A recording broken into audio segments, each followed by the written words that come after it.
Leo Strauss, Willmoore Kendall, and The Meaning of Conservatism. By Grant Havers. Since the end of the Cold War, the meaning of conservatism has been the subject of intense debate. This debate has coincided with a revival of interest in the ideas of Leo Strauss, whose political philosophy has influenced American conservatism in particular. Yet the conservative credentials of Strauss have been vigorously questioned, in light of his perceived rejection of history, his apparently unabashed admiration for liberal democracy, and his skepticism about the political value of revealed truth. While I shall show that Strauss is reliably conservative on the issues of history and democracy, I shall also contend that a comparison of Strauss's ideas with those of the American populist conservative Willmoore Kendall reveals that Strauss did not share the conservative enthusiasm for the application of biblical ideas to politics. What is conservatism? Is it simply an older version of liberalism? Which traditions do conservatives conserve in an age of modern change? Is conservatism populist or elitist, democratic or aristocratic? Does it support imperialism or isolationism? Which religion, if any, is most compatible with conservatism? Since the end of the Cold War, these traditionally academic questions have drifted into the political arena and often pitted conservatives, especially in the United States, against each other. To date, 2004, the American conservative movement's divisions have forced a return to the question of the very meaning of the doctrine. In the same time period, the ideas of political philosopher Leo Strauss have increasingly become part of this debate over American conservatism. For Strauss and his many students have been credited with, or blamed for, the direction of the conservative movement since the collapse of communism. Some critics on the left have branded Strauss as the major conservative influence on the American intellectual right. One opponent has contended that Strauss is the godfather of American neoconservatism, a version of conservatism which has taken hold in American politics since the 1970s. Indeed, this influence is supposed to be so vast that Straussian ideas have been seen as the guiding foundation of foreign policy under President George W. Bush. Presumably, the planning of the Second Gulf War could not have taken place without a nefarious Straussian clique in the White House. Yet critics on the right have argued that Strauss's influence at the political level does not translate into conservatism. Indeed, scholars who consider themselves guardians of the true American conservatism have distinguished this tradition from the ideas of Strauss and his followers. How exactly do Strauss's ideas compare to American conservatism, or even conservatism in general? Despite the fact that his admirers are generally on the political right, can Strauss be called a conservative, in any sense, American or otherwise? I believe that a comparison of Strauss's ideas with certain premises central to conservatism can elucidate the meaning of his contribution to conservatism in general, while shedding light on the meaning of conservatism in particular. Still, such a comparison can be daunting since Strauss himself made no effort to describe himself as a conservative, and often criticized the term as too modern for a political philosopher who seeks to transcend modernity in favor of a return to classical political thought. In Liberalism, Ancient and Modern, Strauss described conservatism as no longer politically important since it is identical with what originally was liberalism. Indeed, his longtime correspondent and fellow political philosopher Eric Voegelin once commented that Strauss did not do the work he did in order to extend comfort to conservatives. If Strauss, then, disclaimed any association with conservatism, how successful or fruitful can a comparison of his political philosophy with conservatism be? Any comparison is further complicated by the impression that Strauss, in the eyes of his critics on the right, takes unconservative positions on three issues of importance to any conservative political philosopher: the meaning of democracy, history, and revealed truth. I choose these three issues because conservative critics of Strauss usually evaluate his positions on these concerns when assessing his conservatism. Increasingly, Strauss has been faulted for being naively optimistic, and thus inconservative, about the prospects of liberal democracy in the world. Moreover, Strauss's battle against historicism has been portrayed as a rejection of history itself, and therefore a rejection of conservative attempts to preserve tradition. Finally, Strauss's perceived preference for Athens or Platonic political philosophy over Jerusalem or the Bible has put him at odds with conservatives who wish to preserve the Judeo-Christian heritage of the West. I believe that the contribution of Strauss to conservatism, perhaps despite his own intent, merits discussion. In particular, I shall argue in this article, against the conservative opponents of Strauss, that his views on democracy and history are quite compatible with conservatism. The last accusation, pertaining to Strauss's understanding of the relation between Athens and Jerusalem, is more complex and requires more attention, since this relation is the focus of Strauss's thought. In assessing the implications of Strauss's views on revealed truth for the conservative cause, I shall contrast the views of Strauss with those of his friend and admirer, the conservative political philosopher Willmoore Kendall. I choose Kendall because his own work made a major contribution to American conservatism in the post-war period, a contribution which Strauss greatly respected. Kendall made it his life work to define the meaning of conservatism in the United States and insisted that this meaning is inextricably tied to a Judeo-Christian tradition. Consequently, a comparison of Kendall's ideas with Strauss's own views on revealed truth further deepens our understanding of Strauss's status as a conservative. Strauss and liberal democracy. Traditionally, Strauss has been criticized for opposing liberal democracy as a dangerous regime which panders to the worst appetites of human nature. This destructive pattern is what Strauss witnessed as the tragedy of the Weimar Republic. Certainly, Strauss believed that an aristocracy of educated gentlemen with a democratic mass society is needed to restrain such desires. Moreover, Strauss's preference for this aristocracy has often raised the suspicions of liberal critics who believe that he opposes democracy altogether. Various opponents on the left have all questioned the depth of Strauss's sympathies with democracy, or at least liberal democracy, because of what they perceive as his unyielding elitist hostility to liberty and equality. More ominously, Richard Rorty has accused both Strauss and his followers of the revolutionary and undemocratic goal of attempting to extirpate the bourgeoisie as a class or, at least, to root out bourgeois culture. This critique of Strauss, as the enemy of liberal democracy, has been the conventional one.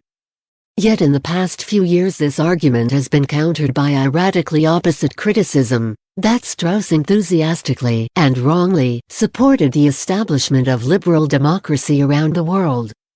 Conservative critics of Strauss have turned the traditional liberal attack upon his work upside down and have argued that, far from intending to undermine liberal democracy, Strauss and his students have advanced this polity as the best regime for all of humanity. Accordingly, this perceived support for liberal democracy strikes conservatives as unconservative for its lack of moderation. Paul Gottfried has faulted Strauss and his students for claiming that modern liberal democracy is open and inclusive to all peoples, a position whose liberalism raises suspicions about Strauss's conservatism.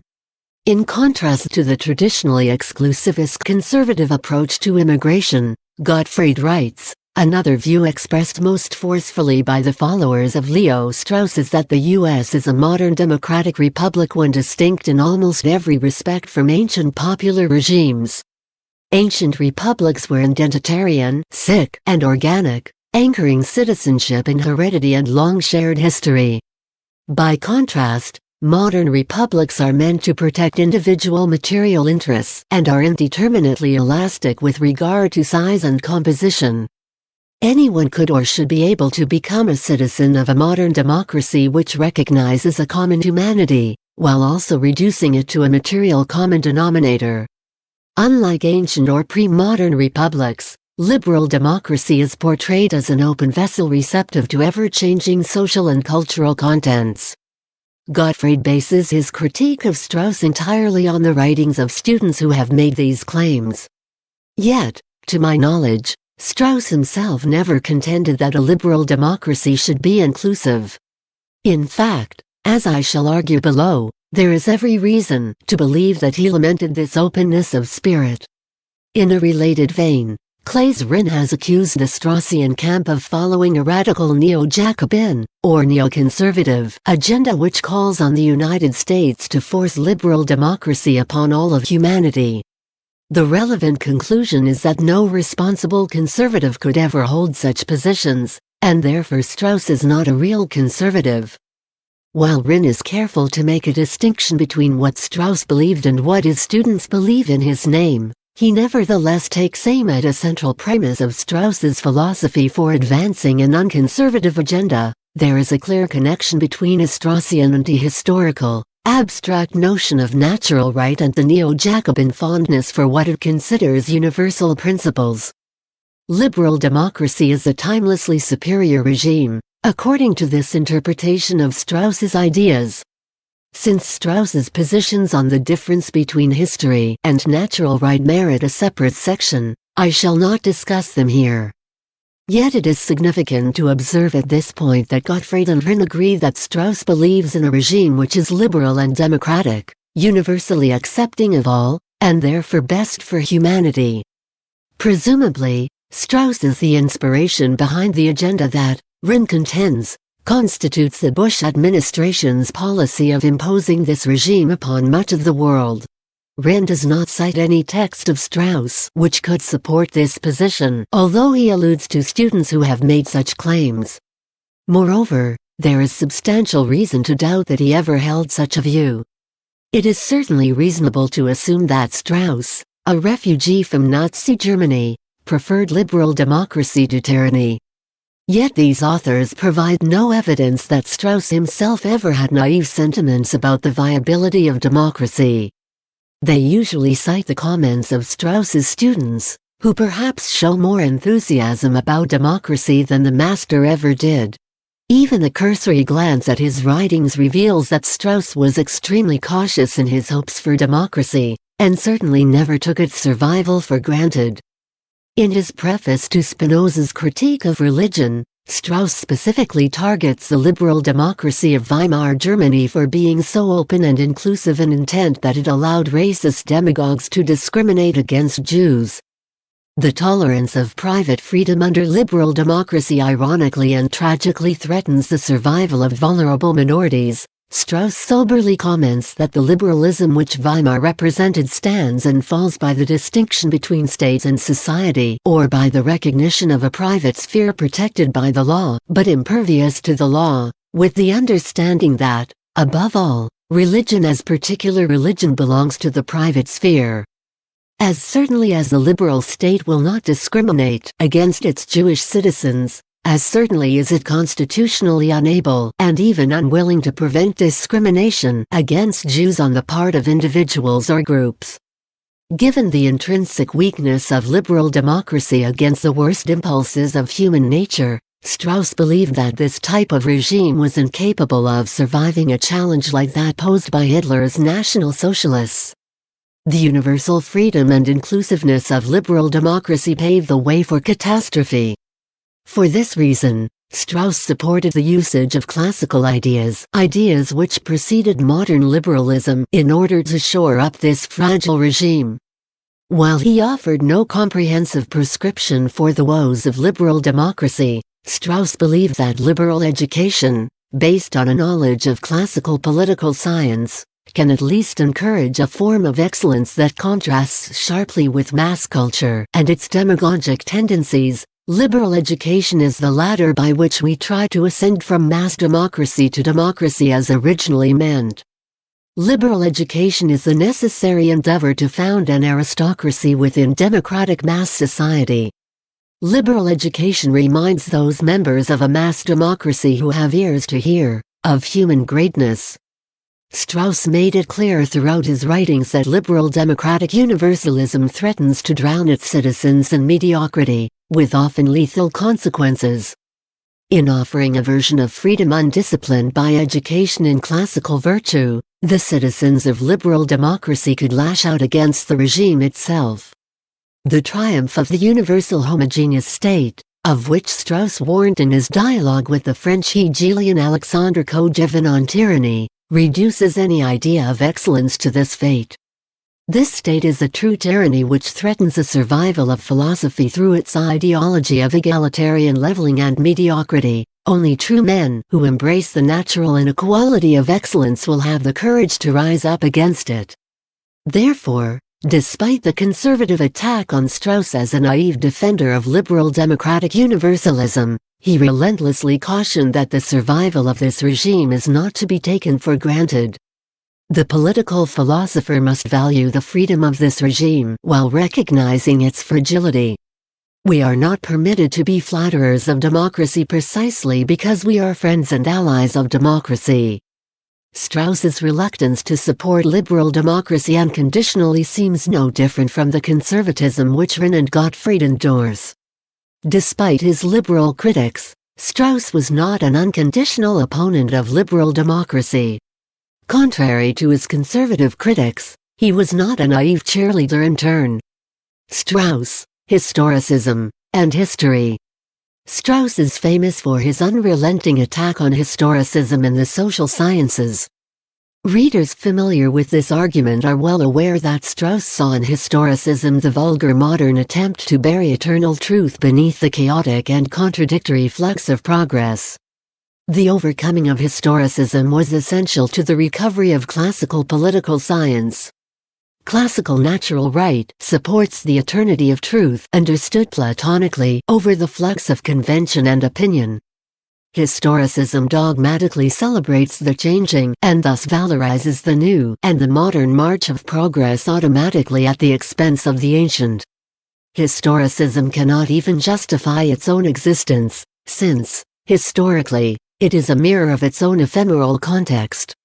Therefore, in order to grasp the permanent things, political philosophy must not be an historical discipline. Is the philosophy of natural right, then, unconservative in light of the conservative love of history? Conservative critics have argued that Strauss's dislike of historicism amounts to a rejection of history itself. Rinn contends that Strauss rejects any claim to credit history with authority, since this contradicts the eternal or ahistorical truth of natural right doctrine. Indeed, Rinn connects this rejection of history to Strauss's embrace of democracy as the timelessly superior regime for all of humanity, as we have seen. Gottfried has accused Strauss and his disciples of showing no respect for ancestral custom and the virtue of pietas. In attacking not only historicism and traditional conservatives such as Burke, Strauss presumably shows his utter lack of interest in or sympathy with history altogether.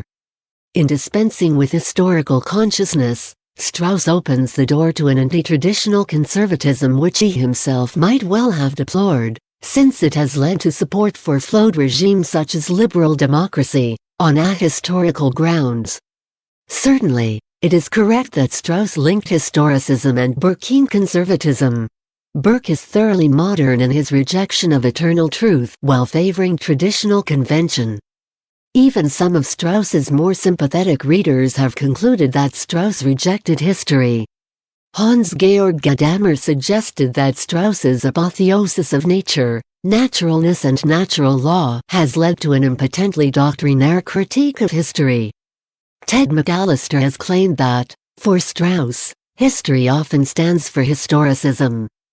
Clearly, Gadamer and McAllister, like Gottfried and Rinn, conflate historicism with history. Yet there is no evidence that Strauss rejected the study or importance of history tout court.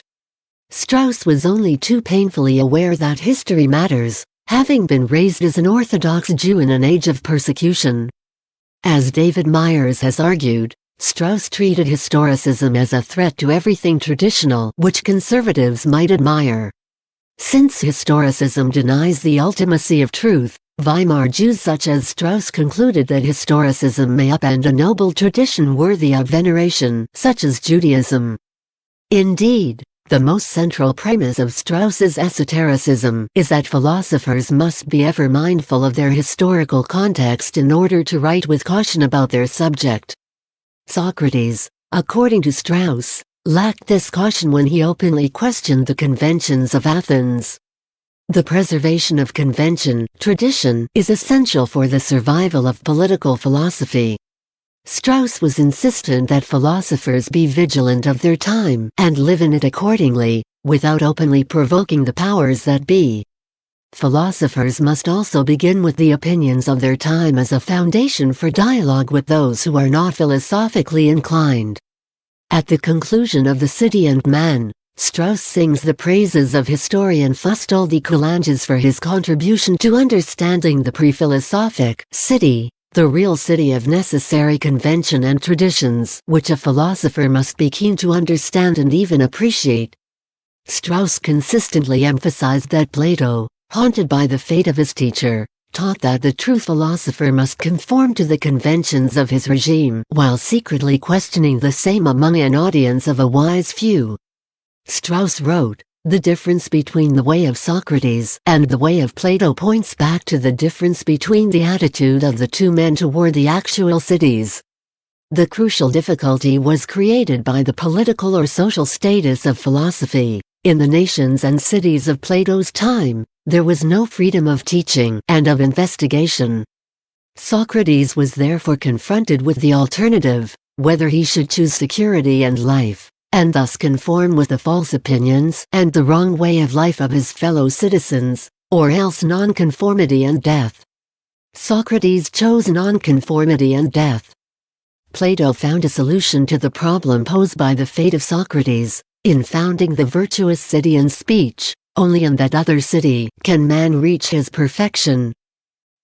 Plato substituted for it the way of Socrates, a more conservative way of action, namely, the gradual replacement of the accepted opinions by the truth or an approximation to the truth.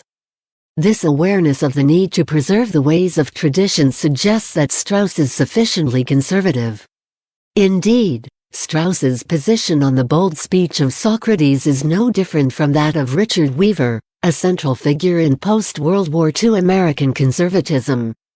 Weaver argued that Socrates mistakenly sought the foundation for politics in dialectic or philosophic argument, and then concluded that the often irrational conventions of the regime can withstand such scrutiny. Dialectic, though being rational and intellectual, simply does not heed the imperatives of living, which help give direction to the thought of the man of wisdom. The individual who makes his approach to life through dialectic alone does violence to life through his abstractive process.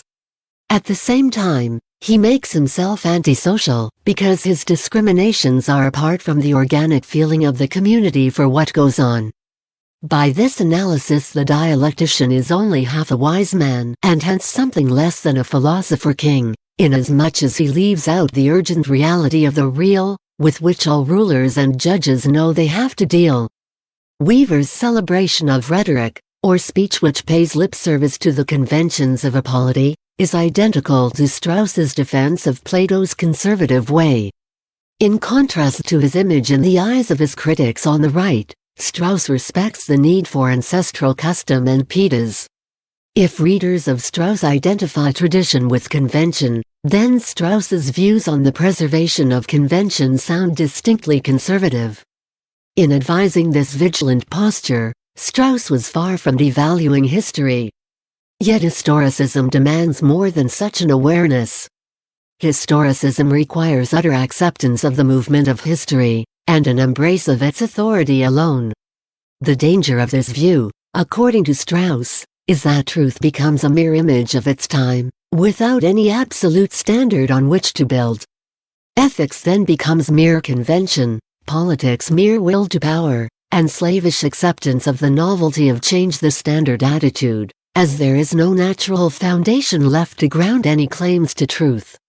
The true philosophers, according to Strauss, resist their time, albeit cautiously, and thereby transcend it. Historicism, far from conservative, radically threatens what Strauss called inherited knowledge. This attempt to preserve eternal truth amidst the flux of changing opinion seems consistent with conservatism. Strauss, Kendall, and Revealed Truth in the American Tradition. The revival of interest in Strauss's ideas has not provoked a comparable revival of attention to the political philosophy of Willmoore Kendall. While his approach to conservatism in the United States sparked heated debate within the conservative movement in his lifetime, his ideas have received little notice since his death. The lack of any major study of Kendall's work has been lamented. However, there are some indications that scholars are beginning to appreciate at least the relationship between Kendall and his philosophic hero, Strauss. Kendall first encountered Strauss as a peer, not a student, and was already a long-established scholar on the American founding when he first corresponded with Strauss in 1949 as an editor for National Review. With the recent availability of the correspondence between Strauss and Kendall spanning almost 20 years, one can observe the great esteem which Strauss held for Kendall. In his letters, Strauss conveyed nothing but the highest praise for Kendall's character and scholarship. In Strauss's view, Kendall was the best native theorist of his generation. Kendall's praise for Strauss was equally generous. In a review of Strauss's What is Political Philosophy?, Kendall called Strauss the greatest teacher since Machiavelli and compared his works to scripture for conservatives. The philosophical debt which Kendall owed to Strauss has encouraged some readers of Kendall to consider his thought to be a populist version of Straussian ideas, a position whose validity I will assess shortly. Certainly, Kendall did not systematically dispute any of Strauss's preconceptions and showed every indication of general sympathy and acceptance. It is also fair to observe that Strauss was more familiar with Kendall than he was with any other prominent American conservative of the post-war period.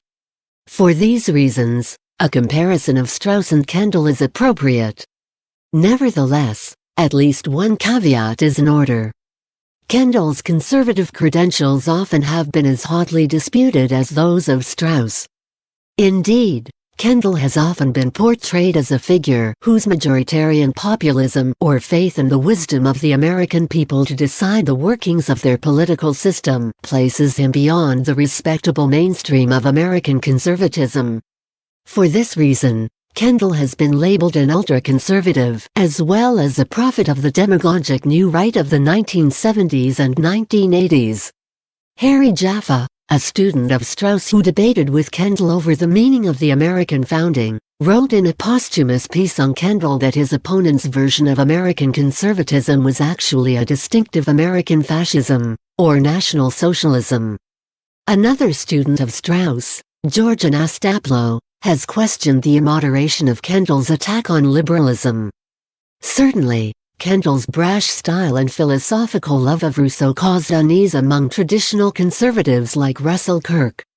Even some of his more sympathetic conservative supporters, such as Samuel Francis, have contended that Kendall is more of a utopian than a conservative, since he exaggerated the counter-revolutionary impulses that the mass of the American people harbor. One might conclude quite easily that Kendall's populism makes him an odd candidate for a fellow traveler in the Straussian school of political philosophy, given Strauss's aristocratic biases. To be sure, Strauss and Kendall shared conservative positions on the meaning of equality. Their correspondence reveals that both men supported only an Aristotelian version of basic equality, and in turn thoroughly rejected egalitarian leveling. They also agreed that traditional Burkean conservatism was useless in addressing the problems of modernity. Perhaps most significantly, they both concurred that each viable polity has a set of consensual norms which no one, including philosophers, ought to violate with impunity. Yet the issue of Kendall's populism remains: just how compatible is it with Strauss's elitism? Kendall was confident that his own understanding of American conservatism as populist was the only possible conservatism for his nation. The populism of conservatism made it exceptional, and suitable, only for the United States.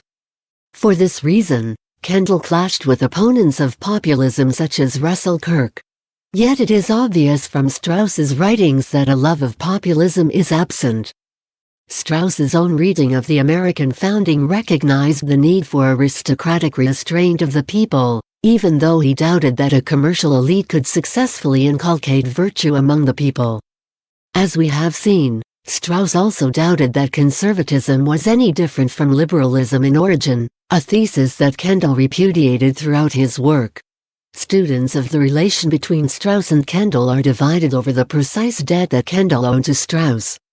Some have argued that, after considerable exposure to Strauss's ideas in the last 15 years of his life, Kendall completely abandoned his pure populism and embraced Strauss's own position on the need for restraint of the people's appetites for freedom.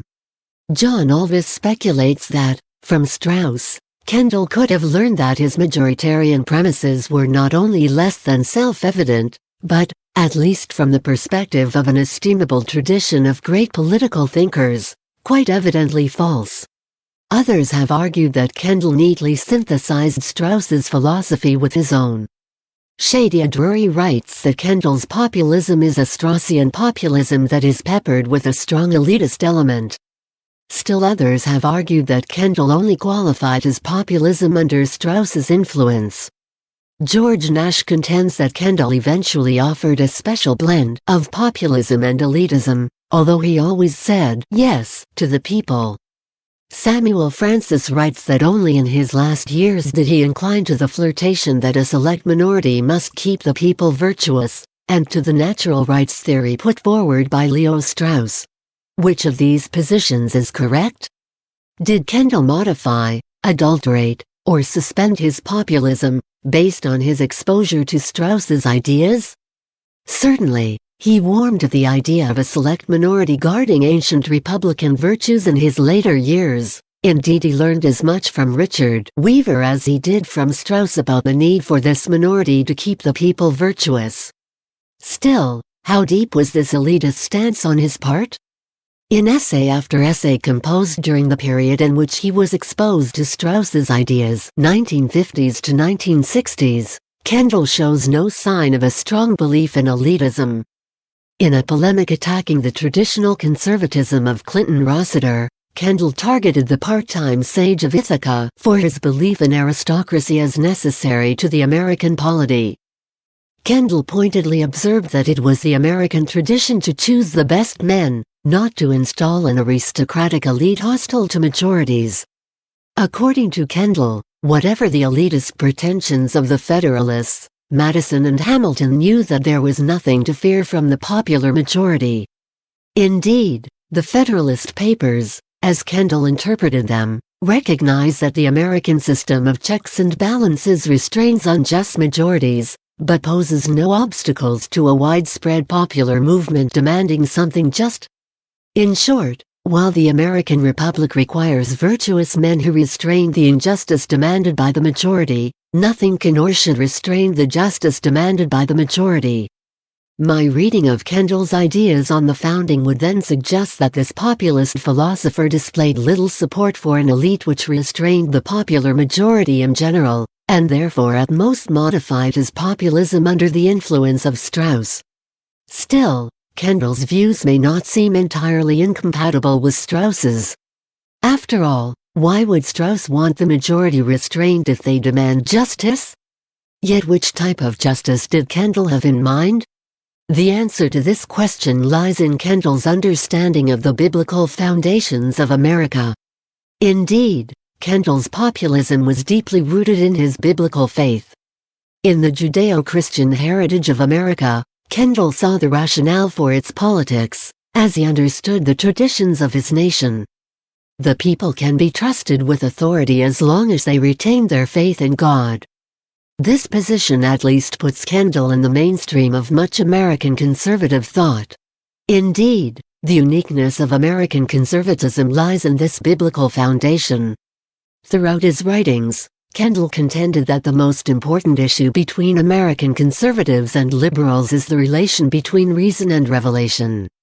This belief did not commit Kendall to the position that conservatives should opt for a theocracy, a common accusation that liberals level against conservatives if they are to preserve revealed truth. In a polemic against Russell Kirk's conservatism, Kendall eschewed any attempt to locate a divine element in the American polity.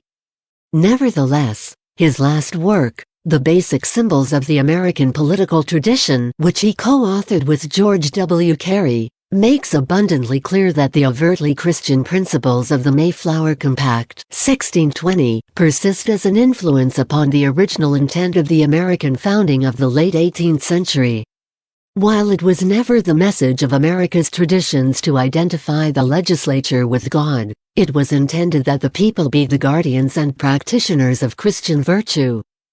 Kendall sternly warned that the American regime always faces a crisis when the people lose their faith in God and consequently empower themselves with the divine right to transform the world into a utopia. Kendall vividly described this derailment of the American order. God does not exist, but the American people are still the chosen people who must, because God does not exist, build the promised land on earth of course, because earth is the only place where building is possible. America will build a new Jerusalem which will be a commonwealth of free and equal men. If all of this requires remaking human nature, making the unequal to be equal, well, no job is too big for the self-chosen people if it knows its destiny and is determined to achieve it. America experiences yet another derailment when religious fanatics see the nation as an arbiter of mankind and accordingly attempt to build a theocratic New Jerusalem on earth, presumably with the sanction of God. In the process, God's chosen people force the lion to lay down with the lamb and try to remake human nature.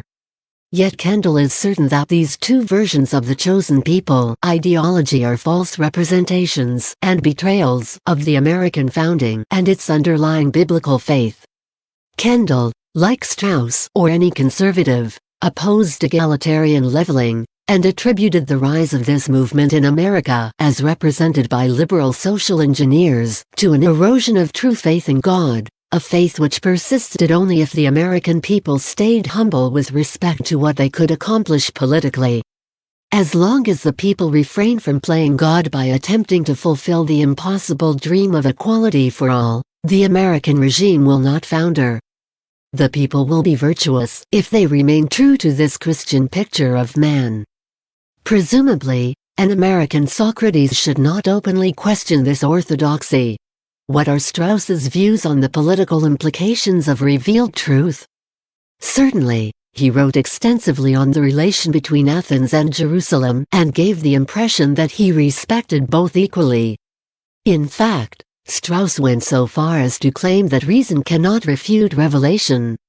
These disclaimers would suggest that Strauss had the deepest respect for revealed truth and that his views are quite compatible with conservative Pietas. Additionally, the secondary literature that is sympathetic to Strauss's views on Revelation has tended to portray him as a respectful and reverent ally of Jerusalem. Yet it is significant that some voices on the right have questioned Strauss's sincerity on the question of revealed truth. Frank Meyer, a prominent post-war conservative voice, believed that Strauss and his followers sanctified the ancient polis at the expense of the true God. George Grant, a Canadian Tory political philosopher who deeply respected Strauss's work, nevertheless suspected that Strauss thought that the biblical categories have been in part responsible for a false and therefore dangerous conception of nature, but did not think it wise to speak openly or forcibly about the matter. Still others have argued that Strauss rejected the Christian embodiment of Revelation in particular, although he wrote very little on Christianity. Clark Merrill has contended that Strauss rejected the Christian philosophy of the Middle Ages, based on his views that Christian philosophers repudiate the ancient virtue of prudence in favor of a universal regime whose logic precipitates the rise of modernity. Does Strauss, then, reject the Christian tradition in toto? Strauss's views on philosophy and revealed truth have inspired a controversial debate on this central aspect of his thinking. But in this article I am simply concerned with the political and specifically conservative implications of his approach. Did Strauss believe that revealed truth is a politically unstable foundation? In his seminal essay Jerusalem and Athens, which is one of the few works in which he discusses the political implications of the Bible, Strauss gives the impression that the Bible raises hopes that classical political science can never fulfill, In the most perfect social order as Socrates sees it, knowledge of the most important things will remain, as it always was, the preserve of the philosophers, that is, of a very small part of the population. According to the prophets, however, in the Messianic age the earth shall be full of knowledge of the Lord, as the waters cover the earth, Isaiah 11:9, and this will be brought about by God Himself. As a consequence, the Messianic age will be the age of universal peace. All nations shall come to the mountain of the Lord, to the house of the God of Jacob, and they shall beat their swords into plowshares, and their spears into pruning hooks. Nation shall not lift up sword against nation, neither shall they learn war any more. Isaiah 2:2-4. The best regime, however, as Socrates envisages it, will animate a single city which as a matter of course will become embroiled in wars with other cities. The cessation of evils that Socrates expects from the establishment of the best regime will not include the cessation of war. Here Strauss draws a sharp contrast between reason and revelation in a political context. The Socratic regime can never look forward to the end of war as the prophets do. Indeed, as Strauss discussed in The City and Man, ancient regimes depend on a rigid dichotomy between friend and enemy, which then leads to endless wars. The Bible promises an end to this. Can there be, then, a biblically based political regime? As I have argued, Strauss occasionally shows doubts about the viability of a biblically grounded regime, especially when committed to universal peace. Would Strauss have agreed with Kendall that belief in the Christian God who limits the agency of humanity will keep the American regime from collapse? While readers will never know exactly where Strauss stood on this issue, since he wrote very little about Christianity, we can surmise that Strauss was far less confident than Kendall in believing that the people can be virtuous merely because of their faith in God. As we have seen, Kendall was occasionally sympathetic to the idea of an elite guarding the virtue of the people. Yet it is significant that in his last work he stresses that the people alone, armed with their faith in God, can keep the republic in good order. Faith, not an elite, is the authentic foundation of America. Strauss's views on the prophetic commitment to permanent peace leave one with the impression that Strauss would have doubted the capacity of the American people on their own to maintain a stable polity, especially if their faith encourages them to seek a radical objective such as the end of war. Kendall himself would have opposed the promise of peace as a heresy of pacifism, and therefore a potential derailment of the American founding, based on wishes to remake human nature. But there is no indication in his writings that he thought the Bible itself may be the source of radicalism in the American tradition. Ultimately, the restraining conservatism of the American people was obvious to Kendall in a way that it simply could not be to Strauss. A biblically inspired people may well reconstruct the world radically through the promise of universal peace, if Strauss is correct. Indeed, the God of the prophets commands such a radical program. Conclusion. The fate of Socrates, according to Strauss, taught political philosophers to be reverent towards the traditions of their regimes. Readers on the right who accuse Strauss of both valorizing democracy and devaluing history, not simply historicism, forget this important lesson. This reverence, in the modern context, may even require being a friend, but not a flatterer, to the type of regime that condemned Socrates to death. Strauss was always cautious in showing respect to the traditions of his newly adopted nation, which granted him citizenship and provided freedom to those who care for human excellence, while he eschewed grand hopes of democratizing the planet. In this respect, Strauss sounds conservative. Yet if his friend and fellow philosopher Willmoore Kendall was correct, the United States was founded on a tradition that, politically speaking, was populist. This populist faith in the wisdom of the American people, informed by Christian revelation rather than classical thought, was the very touchstone of American conservatism. Kendall had no doubts that the American people would exercise their freedoms responsibly and conservatively. Yet Strauss experienced firsthand the nightmarish side of populism in Germany, and he could never have accepted what Kendall called the ideal of the virtuous people. While Kendall believed that the people stay prudent and humble as long as they are faithful to the God of the prophets, Strauss doubted whether revealed truth was a stable foundation of the political conservatism itself. Strauss sometimes cautioned, had radical roots, inaugurating tradition with discontinuities, revolutions, and sacrileges. He never accepted the view that it was anything but the older version of liberalism, a view that Kendall hotly disputed. For Strauss, conservatism was a paradoxical doctrine which claimed to be traditional while acting in a revolutionary manner. The populist conservatism of America may well have reminded Strauss of this fact. Still, in the spirit of Plato, Strauss perhaps knew that it was imprudent to acknowledge this radicalism too openly.